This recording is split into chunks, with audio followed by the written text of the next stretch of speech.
Hello दोस्तों। तो आज हम एक नया लेक्चर फिर से रिकॉर्ड करने जा रहे हैं D and F block element का।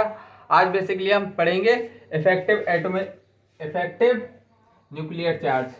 इफेक्टिव न्यूक्लियर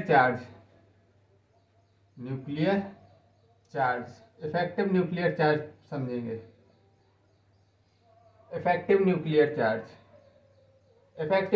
चार्ज बेसिकली इसको हम जेड इफेक्टिव भी बोलते हैं। जेड क्या होता है? जेड बेसिकली एटॉमिक नंबर होता है। और atomic number basically number of proton को ही है तो एटॉमिक नंबर बोलते हैं। तो एटॉमिक नंबर मतलब नंबर ऑफ प्रोटॉन। इतनी बात चमकी हो तो बताओ।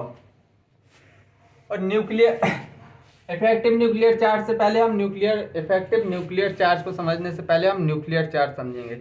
न्यूक्लियर चार्ज सपोज दैट एक न्यूक्लियस है, ये ऑर्बिटल्स हैं, इसमें एक इलेक्ट्रॉन प्रेजेंट है, आउटर मोस्ट इलेक्ट्रॉन। तो न्यूक्लियस क्या करेगा? इस इलेक्ट्रॉन को अपने तरफ अट्रैक्ट करेगा ना, मतलब ये अपने तरफ अट्रैक्ट करेगा इस न्यूक्लियस को। तो मतलब न्यूक्लियर चार्ज क्या होता है? न्यूक्लियर चार्ज, ये इसी को हम न्यूक्लियर चार्ज बोलते हैं। न्यूक्लियर चार्ज क्या होता है? न्यूक्लियर चार्ज होता है attraction of nucleus and outer most electron. Attraction between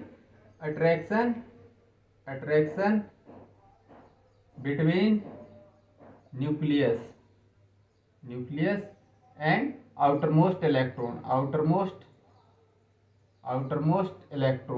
इसी को हम क्या बोलेंगे?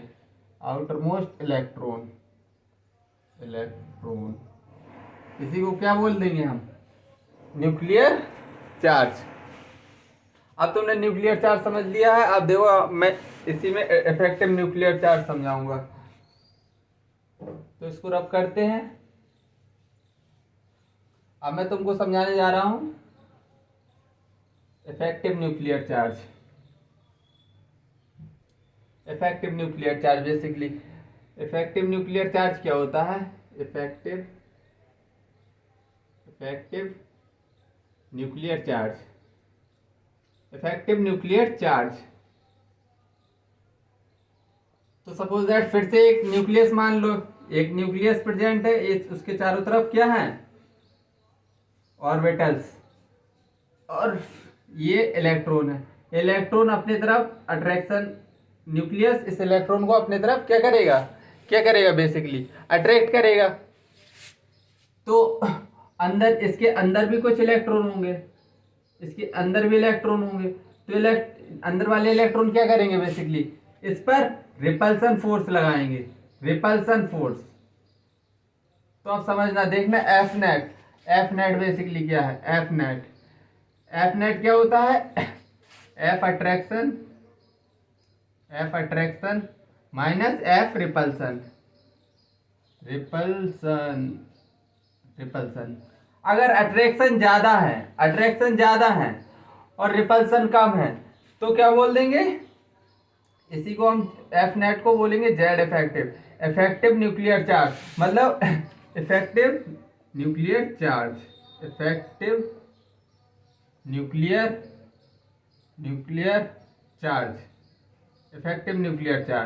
क्योंकि ये अट्रैक्शन ज्यादा लगा रहा है एज कंपेयर टू रिपल्सन। तो इफेक्टिव न्यूक्लियर चार्ज क्या होगा? अब इधर फोर्स नहीं लिखेंगे, अब हम लिखेंगे net force of attraction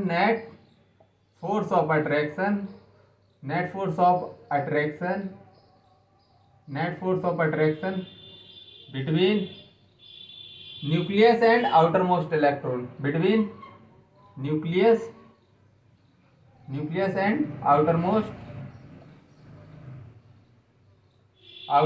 electron.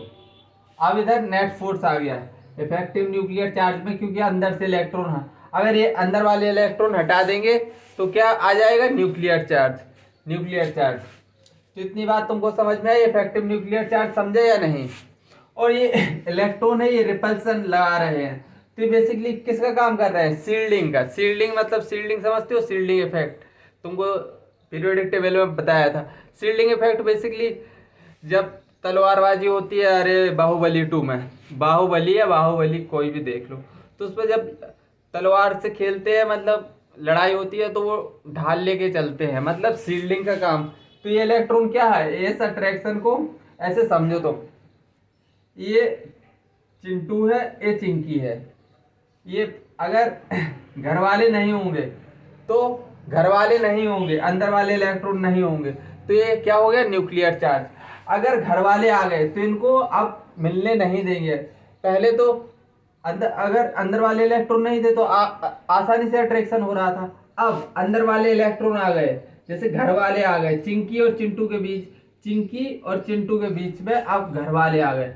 अब ये रिपल्सन फोर्स लगाने लगे। अब ये इतनी आसानी से अट्रैक्ट नहीं होंगे। पहले आराम से जाके एक दूसरे से मिल लेते थे, लेकिन अब घर वाले शील्डिंग का काम कर रहे हैं। मतलब कि बाहुबली में जैसे ढाल का तलवार घलती है तो वो एक सर्किल सर्किल होता है और उसको मतलब ऐसे प्रोटेक्ट करने के काम आता है। मतलब कि ये न्यूक्लियस को प्रोटेक्ट, न्यूक्लियस और इलेक्ट्रॉन के बीच में ये ढाल का काम कर रहे हैं, मतलब कि मिलने नहीं दे रहे, ऐसे समझ लो शील्डिंग इफेक्ट। चलो शील्डिंग इफेक्ट लिखवा भी दे रहा हूँ।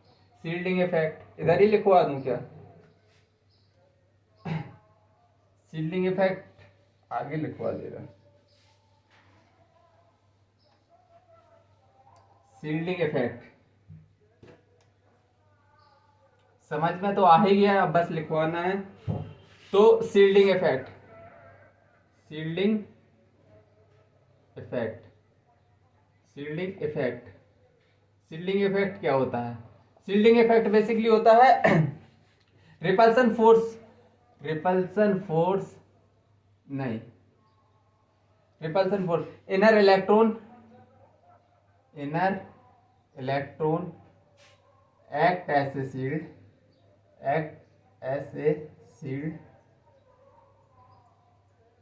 Between nucleus, between nucleus and outermost electron, and outermost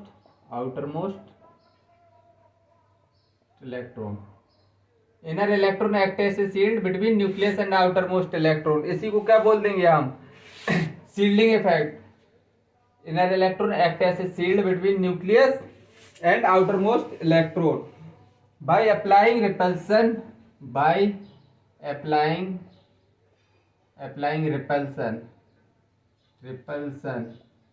on outermost electron, किस पर, on outermost electron, outermost electron को repulsion करेंगे outermost electron पे।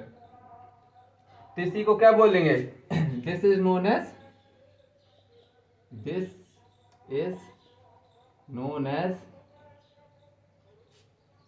shielding effect, shielding, this is known as shielding effect. इसी को हम शील्डिंग इफेक्ट बोल देते हैं सिंपली। इतनी बात चमक गई हो तो बताओ। अब देखो जेड इफेक्टिव, जेड इफेक्टिव क्या होता है, बेसिकली अट्रैक्शन होता है, net force of attraction. Z effective जो अट्रैक्शन लगता है उसी को बोलते हैं। जेड इफेक्टिव क्या होता है, net force of attraction, net force of attraction, net force of attraction between nucleus and outermost electron, nucleus, between nucleus and outermost electron, outermost electron।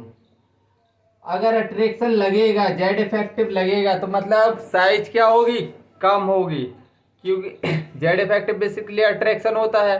Attraction लगेगा न्यूक्लियस और आउटरमोस्ट इलेक्ट्रॉन पे, तो क्या होगा बताओ, साइज कम होगी। तो मतलब इसका मतलब क्या होगा, साइज क्या होगी, डिक्रीज होगी। अरे भाई यार ऐसे समझो, ये न्यूक्लियस है और ये इलेक्ट्रॉन है, ये अट्रैक्शन ही तो जेड इफेक्टिव है, जेड इफेक्टिव। अगर जेड इफेक्टिव ज्यादा होगा तो साइज कम होगी या नहीं, इतनी बात समझ में आई। और स्क्रीनिंग इफेक्ट क्या होता है, शील्डिंग इफेक्ट या screening effect, screening effect, screening effect या शील्डिंग इफेक्ट सेम बात है। स्क्रीनिंग इफेक्ट क्या होता है, स्क्रीनिंग इफेक्ट क्या होता है बताओ। स्क्रीनिंग इफेक्ट क्या होता है? स्क्रीनिंग इफेक्ट बेसिकली रिपल्सन होता है। रिपल्सन मैंने अभी बताया है, अगर अंदर अंदर इलेक्ट्रॉन आ गए तो ये बाहर वाले इलेक्ट्रॉन पे क्या लगाएंगे? रिपल्सन। रिपल्सन लगाएंगे मतलब ये repulsion force of inner electron होता है। ये क्या होता है? Repulsion force of inner electron. Repulsion force of inner electron, इसी को हम बोलते हैं क्या? क्या बोलते हैं? Screen effect. ये इसमें क्या होगा? साइज, बेसिकली साइज क्या होगी? साइज बढ़ेगी। साइज क्यों बढ़ेगी? ये रिपल्सन लगाएंगे तो साइज ऑब्वियसली रिपल्सन में बढ़ती ही है, साइज बढ़ेगी। अब देखना SPDF, बताओ सबसे अच्छी शील्डिंग होती है S में। शील्डिंग इफेक्ट सबसे अच्छी शो करेगा S, फिर उसके बाद P, फिर D, फिर F। ये याद कर लेना। सबसे अच्छी शील्डिंग इफेक्ट किसकी होती है? S की, फिर D, फिर F की। F की सबसे पुअर शील्डिंग इफेक्ट होती है। स्क्रीनिंग इफेक्ट है, शील्डिंग इफेक्ट सेम बात हो जाती है। तो इतनी बात चमकी हो तो बताओ आगे बढ़े। अब चलो हम बढ़ते हैं एटॉमिक साइज पे। कहाँ बढ़ रहे हैं हम? एटॉमिक साइज पे।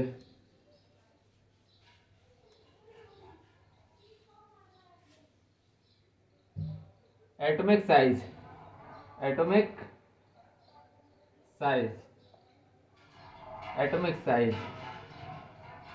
इधर सब लोग एक्सेप्शन बोलते हैं, मैं रीजन बताऊंगा। रीजन बताऊंगा। केमिस्ट्री में एक्सेप्शन नाम की चीज नहीं होती, एक्सप्लेनेशन होता है सब।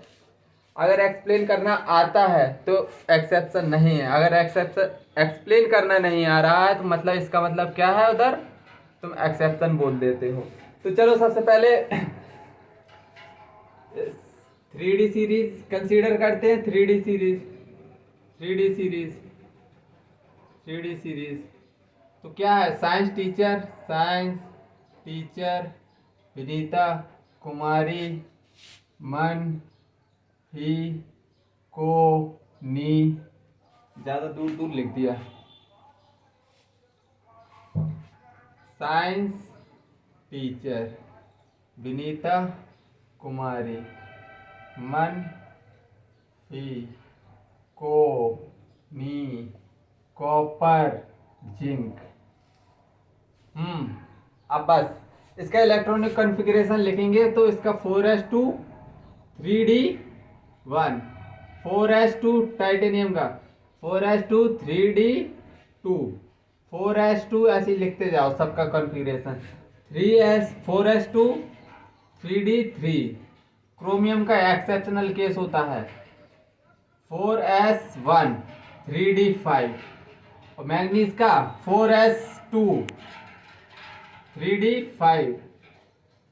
आयरन का ऊपर लिख दूं, इधर स्पेस नहीं है, ऊपर लिख दे रहा 4s2 3d6। अब इसका नीचे लिख रहा हूं 4s2 3d7, 4s2 3d8। Configuration लिखते जा रहा हूं 4s2 3d, इधर भी एक्सेप्शन है 1 3d10, 4s2 3d10।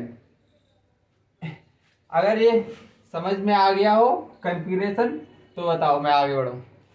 इतनी समझ में आनी चाहिए कॉन्फ़िगरेशन, पीरियोडिक टेबल पढ़ के आए हो, कॉन्फ़िगरेशन अच्छे से चमकना चाहिए। तो देखो सपोज दैट अब मैं एटॉमिक साइज बताना है मुझे इधर, तो सबसे पहले मैं तुमको समझा दे रहा हूं। फिर देखो अगर इलेक्ट्रॉन है, बाहर एक इलेक्ट्रॉन है, अंदर एक इलेक्ट्रॉन है। देखो पहले अट्रैक्शन लग रहा था इलेक्ट्रॉन और न्यूक्लियस के बीच में, आउटर मोस्ट इलेक्ट्रॉन और न्यूक्लियस के बीच में अट्रैक्शन लग रहा था, जबरदस्त अट्रैक्शन लग रहा था। तो और इधर से अंदर वाले इलेक्ट्रॉन क्या कर रहे थे? इतना ज़्यादा रिपल्सन नहीं लगा रहे थे। जैसे जैसे अंदर D1 एक इलेक्ट्रॉन था, अभी भी जेड इफेक्टिव इधर न्यूक्लियस और आउटर मोस्ट इलेक्ट्रॉन पे जो अट्रैक्शन लगता है उसी को तो जेड इफेक्टिव बोलते हैं। जेड इफेक्टिव इधर क्या है, जेड इफेक्टिव डोमिनेंट है। अगर एक इलेक्ट्रॉन डाला हमने इनर सेल में तो जेड इफेक्टिव ज्यादा है शील्डिंग से। शील्डिंग बेसिकली रिपल्सन होता है। अब फिर हमने दूसरा इलेक्ट्रॉन डाला, फिर हमने तीसरा इलेक्ट्रॉन डाला, ये रिपल्सन लगाएंगे, फिर हम चौथा इलेक्ट्रॉन डाला, रिपल्सन लगाएंगे। लेकिन अभी भी जेड इफेक्टिव ज्यादा है, जेड इफेक्टिव ज्यादा है, मतलब कि अट्रैक्शन ज्यादा है, अट्रैक्शन ज्यादा है। मतलब सबसे ज्यादा साइज का ऑर्डर क्या लिखेंगे तो साइंस टीचर विनीता कुमारी मन, इधर तक मतलब 5 इलेक्ट्रॉन डालने तक जेड इफेक्टिव ज्यादा रहेगा। जेड इफेक्टिव ज्यादा रहेगा तो साइज क्या होगी, कंट्रैक्ट। अरे भैया जेड इफेक्टिव ज्यादा तो साइज क्या होगी, कंट्रैक्शन होगी। जेड इफेक्टिव बेसिकली होता क्या है, अट्रैक्शन ही तो होता है। तो मतलब अट्रैक्शन लगेगा तो साइज कम होगी। और मन फी को नहीं फी इधर तक। और जैसे ही 7वां इलेक्ट्रॉन आया, 8वां इलेक्ट्रॉन आया तो इधर जेड इफेक्टिव और शील्डिंग बराबर हो गई, मन फी को तक, मन फी को नहीं इधर तक। और जैसे ही इसके बाद इलेक्ट्रॉन आए 9 10 तो इधर क्या हो गया, रिपल्सन ज्यादा हो गया, मतलब शील्डिंग ज्यादा हो गई, शील्डिंग ज्यादा हो गई। शील्डिंग ज्यादा हुई तो मतलब जेड इफेक्टिव से, तो मतलब क्या होगा, साइज बढ़ेगा, साइज बढ़ेगा। साइज बढ़ा दो, ये ऑर्डर है, अब समझ में आ जाना चाहिए। साइज बढ़ गया। अब ऐसे ही दूसरा 3D सीरीज के लिए समझ लिया हमने। इधर ज्यादा हौच पौच हो गया क्या, नहीं हुआ, एकदम क्लियर होना चाहिए, क्लियर है सब कुछ। तो इधर से इधर तक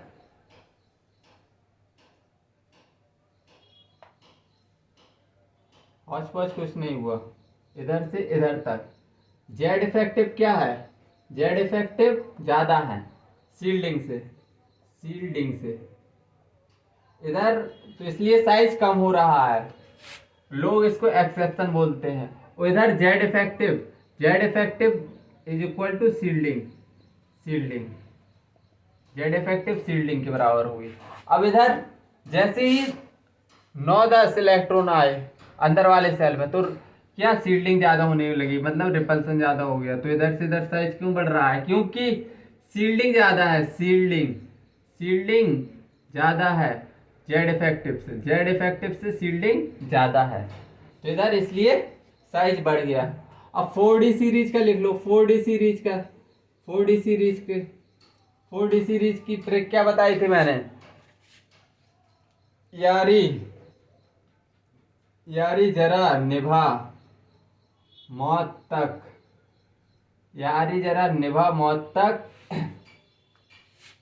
रुकावट राह पड़े आगे कूदो, रुकावट राह पड़े आगे कूदो, आगे कूदो। तो इसमें सेम सेम लगाते जाओ, जैसे जेड इफेक्टिव ज्यादा है, जेड इफेक्टिव ज्यादा है तो अट्रैक्शन ज्यादा होगा, साइज कम होगा।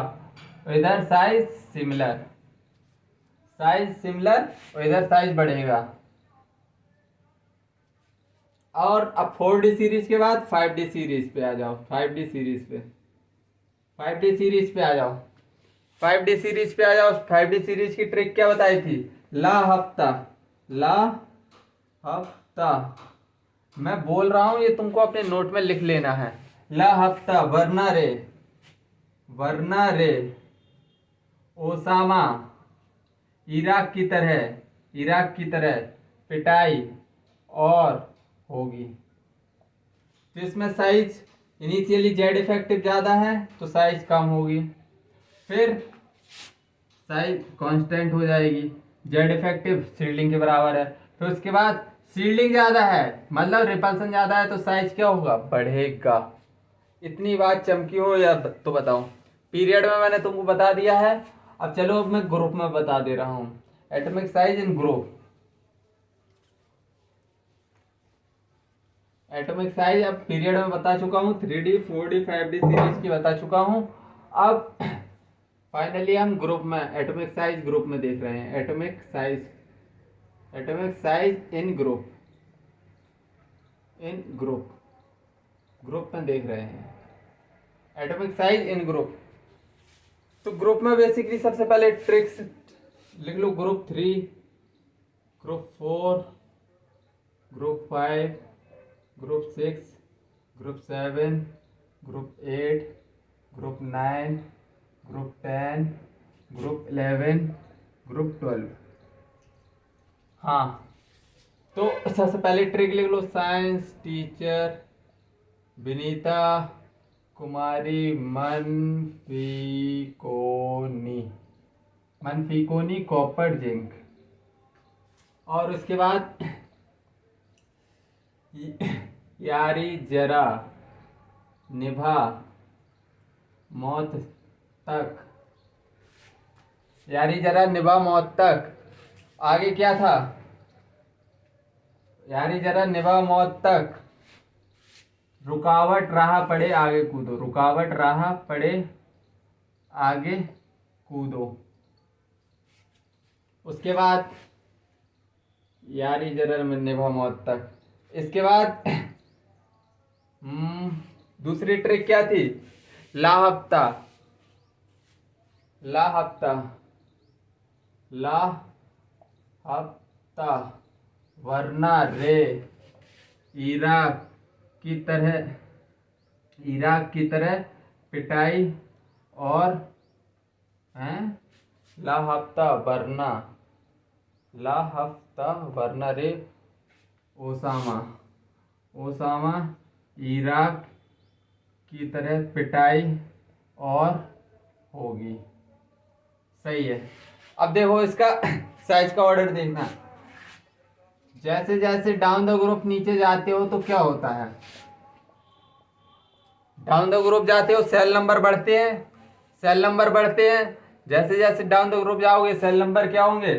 बेसिकली सेल नंबर बढ़ते जाएंगे तो साइज बढ़ेगा। इतनी बात तुमको चमकती है या नहीं? ये जनरल है, मतलब जनरली हम बोलते हैं कि डाउन द ग्रुप जाने पर सेल नंबर बढ़ते हैं तो साइज बढ़ती है। तो लेकिन देखना इधर क्या बी ब्लॉक एलिमेंट में क्या खेला है। तो इधर तो साइज बढ़ रही एक्टिनियम, इधर तो साइज बढ़ रही, लेकिन इधर भी देखा गया तो साइज बढ़ रही। डाउन द ग्रुप जाने पर साइज क्या हो रही? इधर भी बढ़ रही, उधर भी बढ़ रही और सब कहीं बढ़ रही। लेकिन लेंथनम के बाद इधर 14 एलिमेंट, जो 14 एफ ब्लॉक एलिमेंट आ जाते हैं। एफ ब्लॉक के एलिमेंट आ जाते हैं तो उनकी क्या होती है? पुअर सील्डिंग मतलब पुअर रिपल्सन मतलब साइज बढ़ना चाहिए लेकिन ये बढ़ती नहीं है क्योंकि पुअर रिपल्सन है तो साइज घट जाती है। एफ ब्लॉक की यार मैंने अभी बताया था अभी मैंने क्या बताया था? सील्डिंग इफेक्ट एस की सबसे ज्यादा, फिर पी की, फिर डी की, फिर सबसे कम एफ की। सबसे ज्यादा पुअर सील्डिंग होती है एफ ब्लॉक एलिमेंट की। एफ सब सेल में इलेक्ट्रॉन जाएगा तो पुअर सील्डिंग शो करेगा। तो मतलब साइज बढ़ना चाहिए लेकिन पुअर सील्डिंग की वजह से साइज नहीं बढ़ता, साइज घटता है। तो इसकी और इसकी जिरकोनियम और हाफनियम की साइज सब बराबर हो जाती है, मतलब 3D और 4D की साइज अप्रोक्स बराबर। इतना चमका या नहीं? इतना चमकना चाहिए, इतना हर कीमत पे चमकना चाहिए, चमकना ही चाहिए। मतलब देखो अब नोट लिखवा दे रहा हूँ, ऐसा क्यों हो रहा है? मतलब नोट लिख लो इधर ही, नोट चिपका लो, काम आएगा। नोट बेसिकली है इन ग्रुप 4 से ग्रुप 12 तक क्या हो रहा है? इन ग्रुप 4 टू ग्रुप 12 तक size of 3D and 4D remains same. Size of 3D and 4D series size of are similar. किसकी वजह से? ड्यू टू लेंथेनॉइड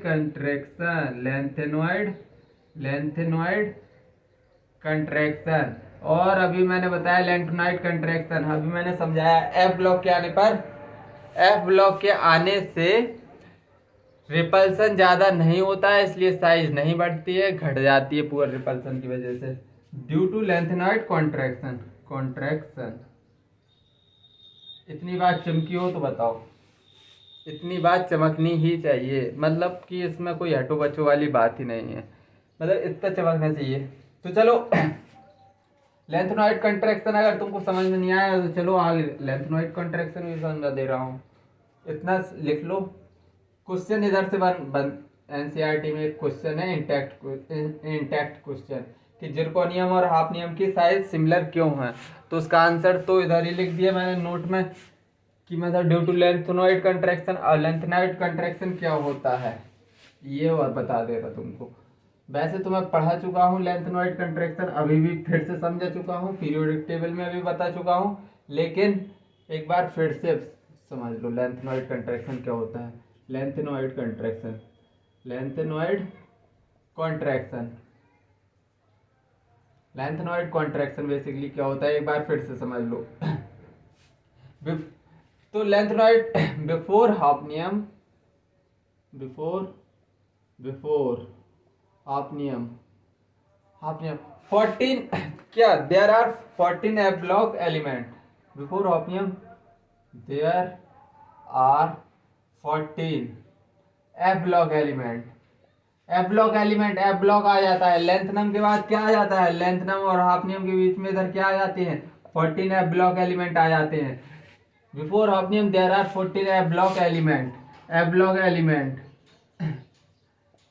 और अगर एफ ब्लॉक एलिमेंट आ गए सो इलेक्ट्रॉन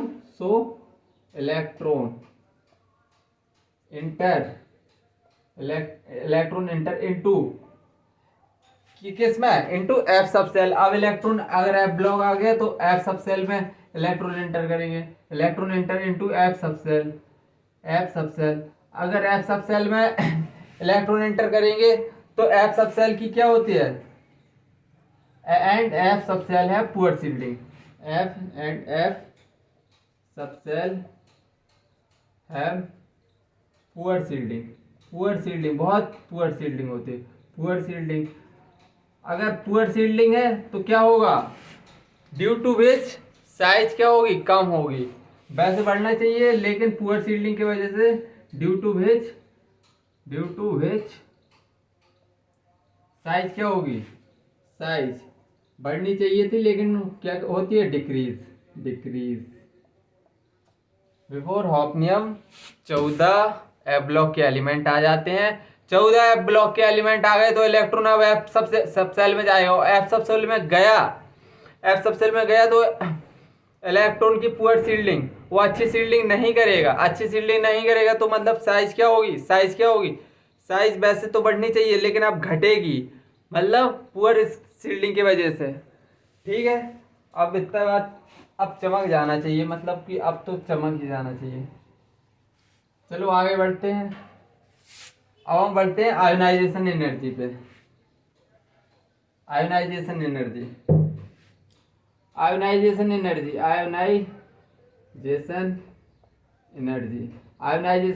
पीरियोडिक टेबल में पढ़ के आए हो, last electron outer most electron को निकालना होता है, उसी को हम आयोनाइजेशन एनर्जी बोलते हैं। डेफिनेशन नहीं लिखवा रहा हूँ, सीधा बता दिया है।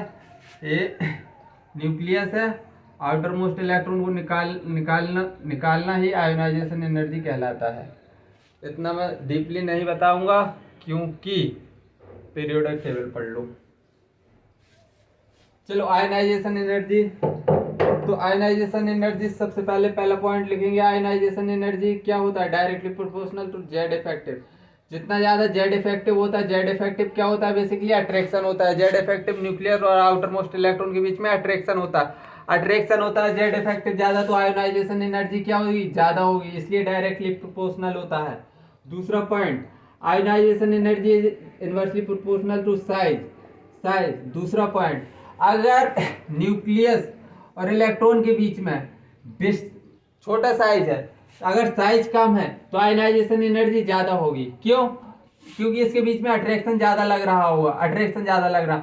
या अगर यही न्यूक्लियस इलेक्ट्रॉन इधर होगा, साइज बड़ा होगा तो क्या साइज अगर बड़ा तो आयनाइजेशन एनर्जी कम लगेगी, कम एनर्जी लगानी पड़ेगी इसको निकालने के लिए। इतनी बात चमकी हो या नहीं, चमकना ही चाहिए, मतलब इसमें कोई हटो बच्चों वाली बात ही नहीं है। चलो दोनों पॉइंट चमक गए हैं, तीसरा पॉइंट लिखो। तीसरा point, ionization energy half filled और फुली फील्ड में क्या होती है? Ionization energy is more in half filled and full filled, in half filled and fully filled configuration, fully filled configuration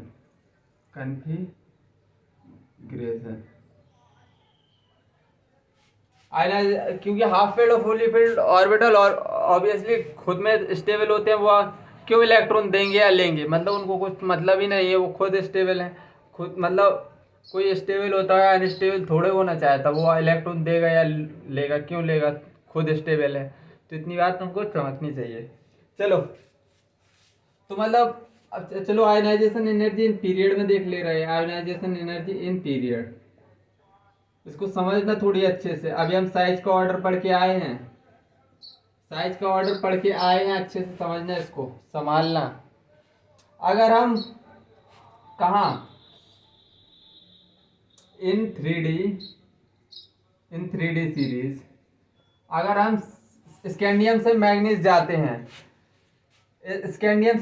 जाते हैं, फर्स्ट क्या होगा? पहले साइज कम हो रही थी, तो साइज की इनवर्सली प्रोपोर्शनल है ionization energy. First ionization energy क्या होगी?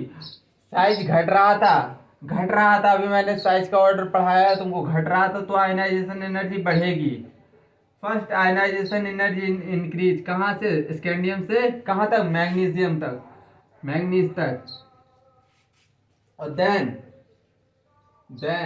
आयनाइजेशन एनर्जी रिमेन कांस्टेंट कहाँ से कहाँ तक? फीकोनी, मतलब आयरन से निकिल तक, यहाँ कांस्टेंट रहने वाली है, क्योंकि साइज सिमिलर हो रहा था। मैंने बताया अभी तुरंत ऑर्डर लिख के आए हैं। अब देखना जो एट लास्ट मतलब लास्ट में क्या होगा? आयनाइजेशन एनर्जी बढ़ेगी। बस तुम इधर ही दिक्कत करने वाले हो। आयनाइजेशन एनर्जी बढ़ेगी कहाँ से? कॉपर से जिंक तक। तुम अब बोलोगे सर साइज बढ़ रहा था, मतलब साइज बढ़ा था, तो साइज के तो इनवर्सली प्रोपोर्शनल है ना। तो सर आप साइज बढ़ रहा था और आप ये लिखवा रहे हो कि आयनाइजेशन एनर्जी बढ़ी है। बस यही मैं समझाऊंगा। बिकॉज ऐसा क्यों हुआ? बिकॉज हर चीज का रीजन है। Because of D10। इसमें क्या था? फुली फिल्ड ऑर्बिटल था। थर्ड लाइन देखो, ये स्टेबल होते हैं, आयनाइजेशन एनर्जी इनकी ज्यादा होती है भैया मेरे, because of D10 fully filled configuration, fully filled configuration.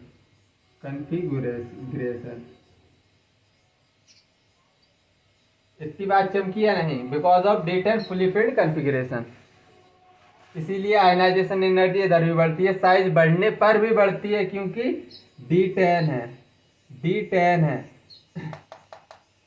Fully filled orbital है। तो इतनी बात चमकी हो तो बताओ।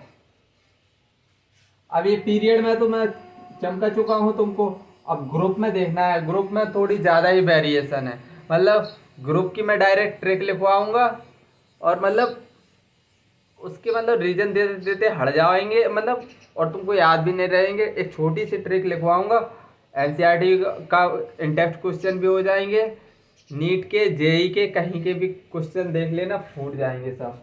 पीरियड का तो आयनाइजेशन एनर्जी तुमने देख लिया। अब आयनाइजेशन एनर्जी इन्हें ग्रुप और देख लो, और देखना मैं मतलब एनसीईआरटी का क्या क्वेश्चन भी करवाऊंगा, एनसीईआरटी के क्वेश्चन भी करवाऊंगा, आराम से होंगे। तो आयनाइजेशन एनर्जी इन ग्रुप, तो डायरेक्ट हम ट्रिक लिखेंगे, हम इसमें फर्जीवाड़ा कुछ नहीं पढ़ने वाले। ग्रुप थ्री सबसे पहले ग्रुप 3 लिखो, फिर लिखना है ग्रुप 4, ग्रुप 5, ग्रुप 6, ट्रिक लिखवा रहा हूँ।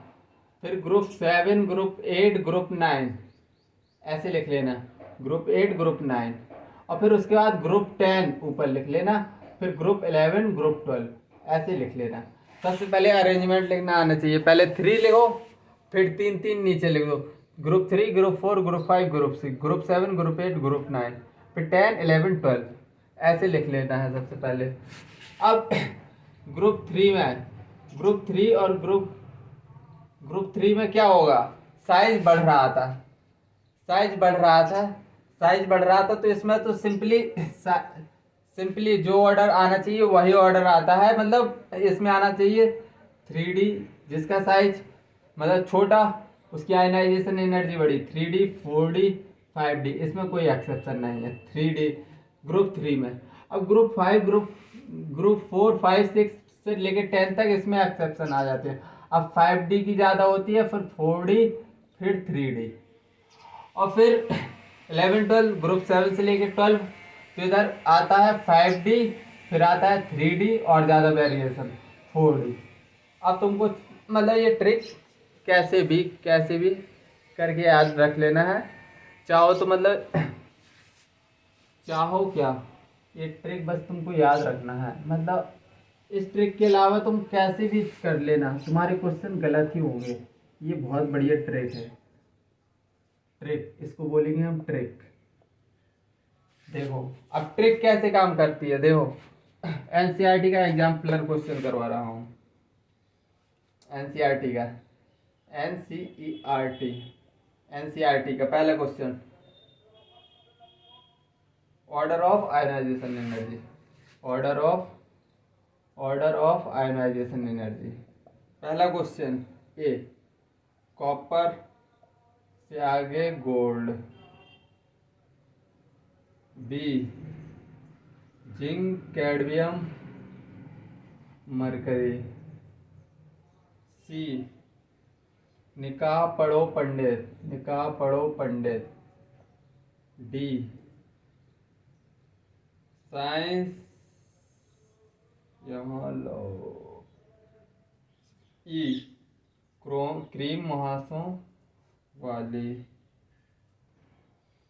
ऑर्डर ऑफ आयनाइजेशन एनर्जी बताना है भैया। सबसे पहले हमको ये फाइंड करना है, इसमें सबसे पहले हमको क्या देखना है, इसमें सबसे पहले हमको ग्रुप फाइंड करना है, क्योंकि हमने ग्रुप के बेसिस पे ही ट्रिक बनाई है।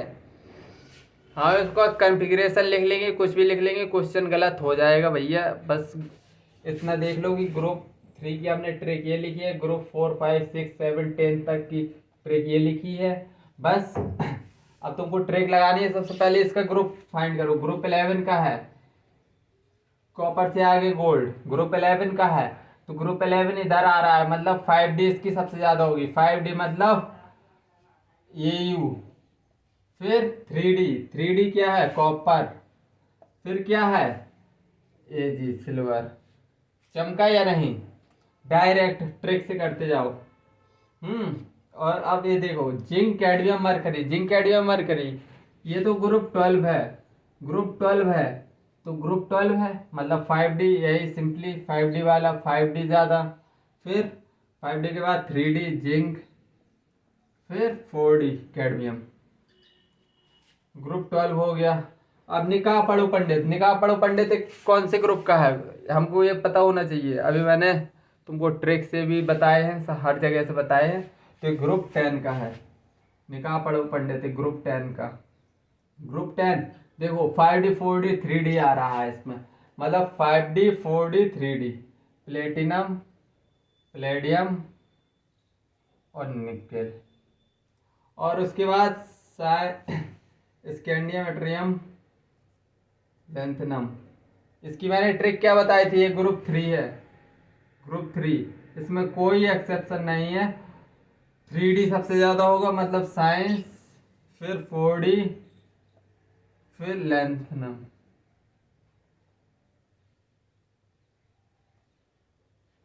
सीधी ट्रिक है। पहले 3D है, 4D है, फिर 5D है। अब क्रोमियम, क्रीम मुहासों वाली, ये कौन से ग्रुप का है, ग्रुप 6, ग्रुप 6 का है। ग्रुप 6 देखो, ग्रुप 6 मतलब 5D, 5D के बाद 4D, क्रीम मुहासों वाली।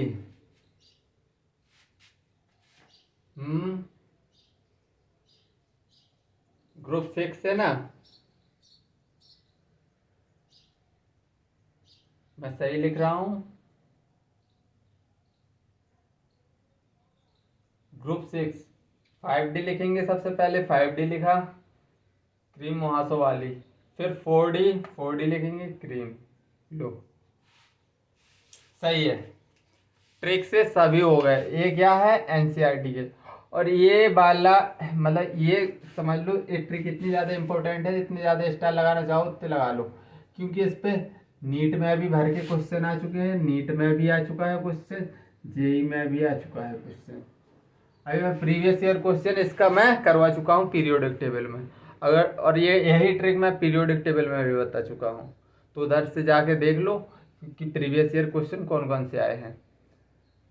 चलो तो फिर आगे बढ़ते हैं, और सेकंड टाइप का क्वेश्चन आयनाइजेशन एनर्जी पे कैसा बनता है वो और बता दे रहा हूँ, फिर लेक्चर एंड करेंगे।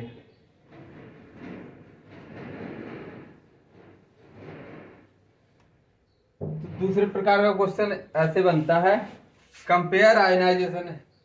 दूसरे टाइप का question, compare ionization energy 1, ionization energy 2, ionization energy 3 of copper and zinc,